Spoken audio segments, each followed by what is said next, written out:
Good morning. Morning. Do I know what the date is? The date is FUNDAY Monday, but then you just gave me anxiety like it's our anniversary. No. When is our anniversary? Our anniversary is in April the 27th. Yes. And we have been married for what seems like fleeting moments, but it's actually 17 years? Something like that. You don't even know? Of course I do. You sound pretty confident. 18 years? But how many years? 18. 18? So what year were we married? 2002. 2000. What's your birthday? 2002. See, you're sounding very confident on camera 2002. right now. Yeah, I don't know. No, 2002. You and dates. You don't remember dates, which is handy for me. Maybe for our 20th, But what is today?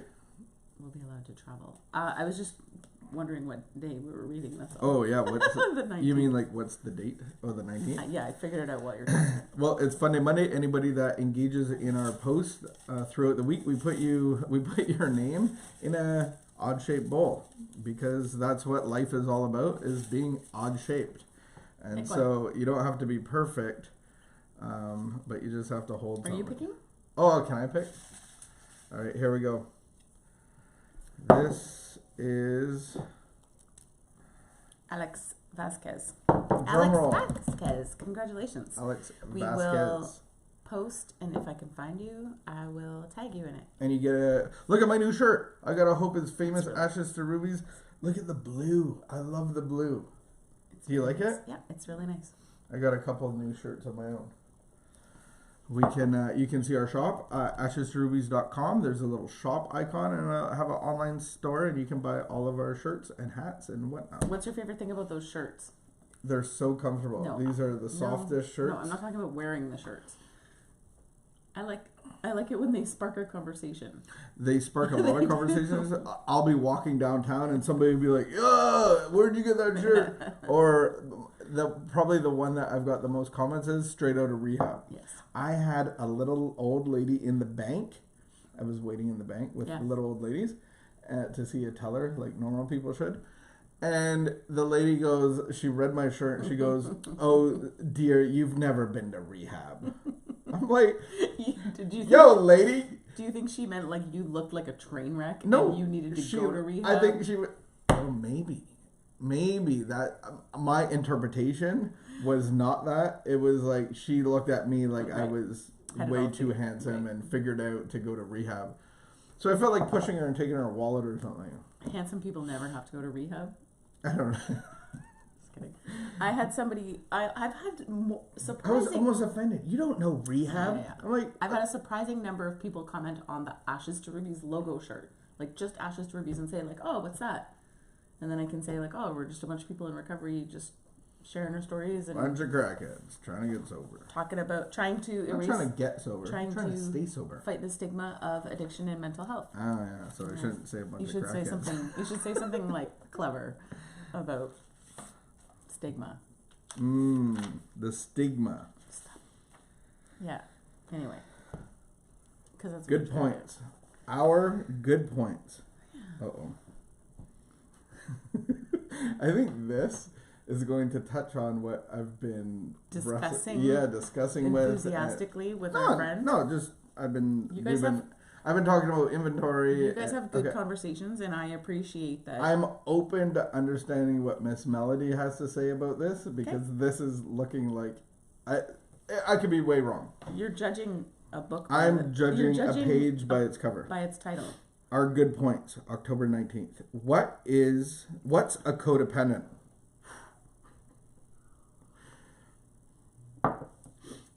The answer's easy. They're some of the most loving, caring people I know. So true. I have tears in my eyes now. That is a quote from Beyond Codependence. See, we don't need to limit an inventory of ourselves to the negatives. Focusing only on what's wrong is a core issue in our codependency. Honestly, fearlessly ask what is right with me. What are my good points? Am I a loving, caring, nurturing person? We may have neglected to ourselves in the process of caring for others, but nurturing is an asset. Is there something I do particularly well? Do I have a strong faith? Am I good at being there for others? Am I good as part of a team or as a leader? Do I have a way with words or with emotions? Do I have a sense of humor? Do I brighten people up? Am I good at comforting others? Do I have the ability to make something good out of barely nothing at all? Do I see the best in people? These are character assets. We may have gone to an extreme with these, but that's okay. We are now on our way to finding balance. Recovery is not about eliminating our personality. Recovery aims at changing, accepting, working around, or transforming our negatives and building on our positives. We all have assets. We only need to focus on them, empower them, and draw them out in ourselves. Codependents are some of the most loving, caring people around. Now we're learning to give some of that concern and nurturing to ourselves. Prayer for today. Today, I will focus on what's right about me. I will give myself some of the caring I've extended to the world. Amen. Amen. Well, that was nice and fuzzy. You hate nice and fuzzy. I totally disagree with this. I agree. I understand a point, but in my addiction, all of my character assets were used to get me drunk and high. All of my character assets, if you want to put it, were designed out of me being apart from God and not knowing God, and they were used for my selfishness. And so when we look at, we had a beautiful clip of This Is Us, Randall Pearson, the what is he? He's the counselor of an area, a very prominent figure, and he was the fixer and the best friend to the mom. And so he's in therapy having panic attacks and losing his mind. He had some stuff happen. And so he's sitting in the therapy room and finally lets it out. And he goes, no one else would help her. No one else would do this. If no one else did it, I would just be the only one. And it's this beautiful character assets, but it's all codependency. So there's nothing in me. There's no. So, but when we're talking, there's nothing about me. There's no characteristic about me that I can think of as being good. I need to not ever think about anything in me as being good. It's all negative. It's all bad, and I need to never think about the good points. I don't think it's.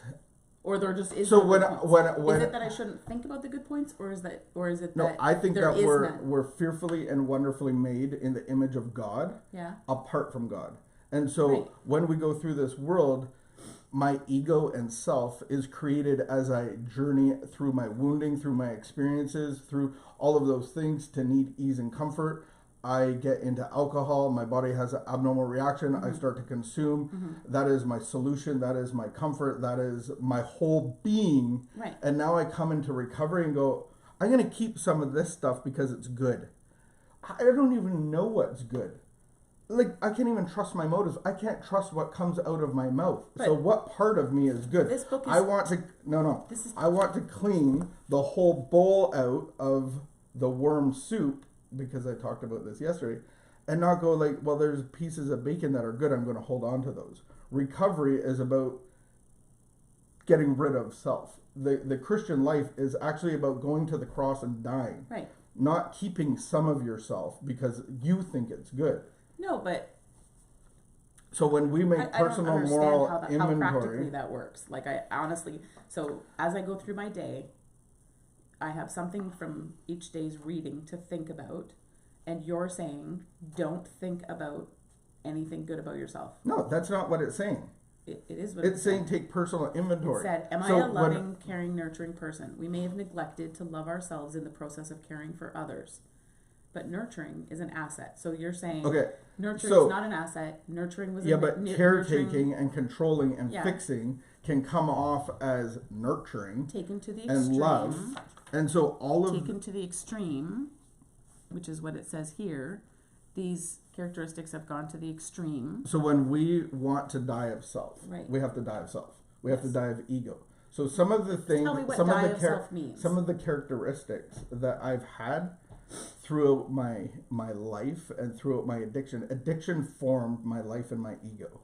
So now I'm supposed to go, well, I have good parts, so I'm going to put it in inventory. All I'm putting in the inventory is the blocks to God. So the blocks to God are fear, resentment, harms, and shame. And those are the blocks to God that I need to be rid of. And Jesus says, come, carry your cross and die. I'm not doing an inventory today. Mm-hmm. Today, I'm just going to go through my day. And this reading is giving me something to think about. So there's nothing in this reading that I can take as I go through my day to reflect on. You just don't agree with this reading at all. I can look at me in recovery is a different thing, because if I can truly We are in look, recovery. if I can truly look at an inventory and look at all of my harms that I've done to people, my hurts, my Right. motives, all of the things that my ego and my life was created out of my addiction, then I can match them with the assets of God. So the Spirit of God. So where I was kind or loving, I always thought I was a very loving person, but it was all for another motive. It was all to get what I needed, to give me. I wouldn't have said that at the time because I had this friend group and I had this girlfriend or I had these things. Okay. And I would say that I was a very caring, loving person. And I was a very hardworking person. So a lot of those qualities, though, propelled my addiction. They were created out of the addiction. It wasn't created out of the Spirit of God. So now that I'm connecting with the Spirit of God, now I can actually know what love is. Because the Bible says, I know love because he first loved me. So I actually have to experience of his love to actually be able to give love. And that Paul says in Romans 7 that there's nothing good in me. Like, I want to do good. I want to do God's will. I want to make better choices. But everything in me is designed not to, because I'm set up. I was born apart from God. So I have to come to the realization in recovery that this self has to be destroyed, and then a new self can be built. Okay. I don't think it means that I don't have an intellect. They're smart people, but my broken intellect got me into addiction. So I need to go to the place of like, there's actually nothing good in me. I have to have the Spirit of God take away the blocks to the Spirit of God, invite his light in so that the dark parts of me can shine. And then there's going to be great stuff that comes out of me. Like, I'm actually going to be caring. Like, I'm going to be empathetic. But just don't think about those characteristics until it happens. I don't go through Don't my day reflect on- going like, I'm super humble today, or I can go through my day though, Yeah. and reflect back like 14 years ago and go like, wow, have I ever changed? But it's nothing that I've done except surrender my will to God. Cool. And so where there's my spirit, it can look like there was some good stuff in it. Yeah. But the reality is it was like that bowl of soup with all the worms in it. And so it's like, So I'm just a bowl of soup full of worms. no, I don't know why throw it you're. out. I don't know why you're taking that personally, but we're all Oh, born because- in this sinful nature as Because, yeah, addiction, and I love that quote of the Randall Pearson, because everything he said could be taken as a good quality, but it was all codependency. Mm-hmm. And so he cared for people out of his own addiction, so to say, his own, what it does to him. yeah.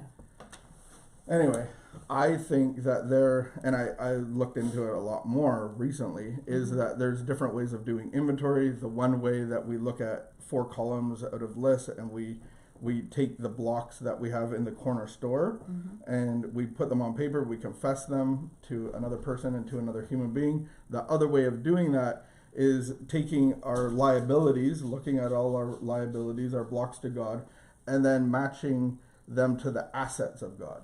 So this is what we call in the big book the stock exchange. No, I have no idea. Stock in change. So we take stock and we want to change it with this.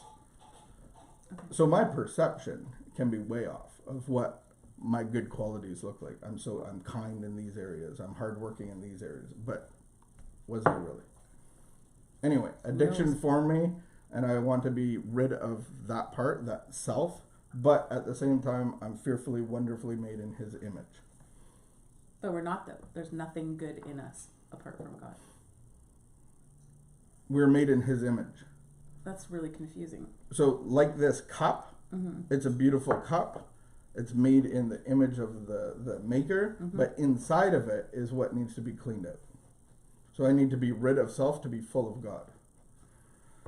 And the whole half measures availed us nothing. Either God is everything or He's nothing. So I can't go like, oh, that's good stuff in there, so I'm going to keep that stuff in there and let God, but it's going to taint the whole inside of the cup. Anyway, don't get down on yourself. I think you're beautiful. I think you're great. No, I just find it very confusing. So I'll just leave it at that. I want to stay in the big book of Alcoholics Anonymous for a spiritual path of action to stay sober. And this is the way to do it, but when I'm doing inventory. But we weren't talking about inventory. We were talking about a daily reflection. Anyway. Stay in the big book. I understand about positivity. I get that we're not going like, oh, I suck all the time. So I think part of what you're saying, I do understand. So I have a friend who was speaking at a meeting and said, she was talking about me, and she said, and her smile lights up the room, and has a smile that lights up the room. And I, like, that went to my core, because I was like, oh wow, like as if that's how she just referred to me. Like, because I know that in my unhealthiness, I actually took up all the space in a room because I needed all the attention. But what she's seeing is like actually kind of the healthy part of this like negative thing that's kind of been like hanging over my back. So, but what you're saying is, sorry, now I'm gonna get, so as I filter through and I go through all this like really hard work, and it's like really hard, you're saying, no, don't pay any attention to that comment that person said, because actually, no, that's all negative. Like, you have to throw all of that out. And so I find that hard of like, oh, okay, well, don't think about that then. So you were just negative. It's just bad, and don't think about that and throw it out. And it's only negative because you were using. Yeah, but then that's another self-defamating characteristic of like, that's the whole part about codependency. But it's still thinking about yourself all the time. So I could say, oh, I was a really good networker and connector. And that's a great quality, but I know now that I'm in recovery, I know why I was doing it, because I needed to be known and noticed by the top people. Exactly. And so I'm trying to filter through, and as we go through self-examination, we filter through, and I understand that I'm in a process of surrender and giving it to God, but I feel like, isn't God going to show me like as I filter through, isn't God going to show me like, actually, yeah, I did create you that way, and so we're going to find some balance in this. Like, you don't agree with that? I just don't understand how you don't agree with that. Like, there's no balance to be found. It's only just throw it all out. It's all negative. Obviously going to be characteristics that we've brought through our whole lives, that it's how we were made, whether it's work ethic or whatever. But I've used all that stuff, my work ethic, for my addiction. And so I need to go, okay, I'm starting this book all over again. God, write who I am. Like, I got into recovery and I thought I knew who I was. And then to stay sober, I threw up my hands and I go, I can't even But you don't stay think sober. in your recovery process there was like positive deposits that God gave you to like encourage you along the way? Like you're only supposed to focus on the negative? But I'm not even focusing on how good I am at what. Like that doesn't even matter. I know that when I got into recovery and I threw up my hands and I go like, I have this work ethic, I have this ability, I have these trades. I go back to that and I can't stay Yeah, sober. I know. So I throw up my hands. I start working for minimum wage at a Christian ministry with mentally ill guys. Yes. And I was like, I don't even remember. know myself. I know. And as you walked through that journey and I walked alongside you, I saw you go through processes where actually you came home all excited because God had shown you something. Someone gave you a word, like one word on a piece of paper, and then it told you about yourself.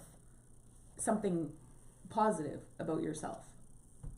And that actually I'm in recovery for like 8 years at that point, or 5 years. So when I come into the rooms of recovery, so we're only talking to I am full of resentment, fear. I'm toxic to be around. Like all my thinking is to use and to consume you and the world around me. Okay. And so I have to actually admit that there's nothing good in me. Okay. Like I just have to. God has made me. Well, this with my spirit. Anyway, this is a harder morning devo than other ones. So you have a good day. There is nothing good in